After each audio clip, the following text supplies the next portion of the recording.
గతంలో ఎన్నడూ లేని విధంగా కూటమి ప్రభుత్వంలో రాజకీయ కక్షతో అక్రమ కేసులు అధికమయ్యాయని ధ్వజమెత్తారు వైఎస్ఆర్సీపీ రాష్ట్ర ప్రధాన కార్యదర్శి గడికోట శ్రీకాంత్ రెడ్డి.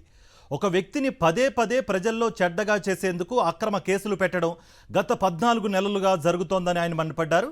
అంబేద్కర్ రాజ్యాంగాన్ని పక్కన పెట్టి రెడ్ బుక్ రాజ్యాంగం పేరుతో కూటమి నేతలు రెచ్చిపోతున్నారని, అందులో భాగంగానే ఎంపీ మిథున్ రెడ్డిపై అక్రమ కేసు పెట్టారని దుయ్యబట్టారు శ్రీకాంత్ రెడ్డి.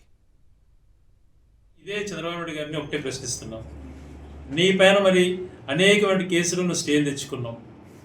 అది కాకుండా నీ పైన స్కిల్ డెవలప్మెంట్ కేసు కానీ, తర్వాత మన లిక్కర్ కేసు కానీ, 2014 నుంచి 19 వరకు నువ్వు చేసిన అవినీతి పైన కానీ కేసులు ఉన్నాయి. నువ్వు నిజంగా సచ్చీలుడు అయితే నువ్వు ఇదే లిక్కర్లో ఎంత అవినీతి జరిగినాయని చెప్పి గతంలో నీ పైన కేసులు పెట్టారు. దానిపైన ఎంక్వైరీకి ఆదేశిస్తావా? దానిపైన ఒక సిట్టింగ్ జడ్జితో నీ పైన స్కిల్ డెవలప్మెంట్ కేసులో నువ్వు చేసినటువంటి హవాలాలు కానీ, నీ దగ్గర వ్యక్తిగత కార్యదర్శిగా పనిచేసిన వ్యక్తి 1000 కోట్ల అవినీతి చేసి ఫారిన్కి వెళ్ళిపోయినటువంటి సంఘటనలు మనకు తెలుసు. ఈరోజు అదే వ్యక్తి 5 సంవత్సరాలు బయట ఉన్న వ్యక్తిని ఈరోజు పిలిచి గవర్నమెంట్లో మెయిన్ సీట్లో ప్రభుత్వంలో సచివాలయంలో కూర్చోపెట్టారు. ఏం చేయాలనుకుంటున్నాం? గతంలో అనేకమైన తప్పుడు కేసులు పెట్టారు, ఏది నిరూపించలేకపోయారు. ప్రజాస్వామ్యంలో ఇవి మంచి పద్ధతులు కాదు.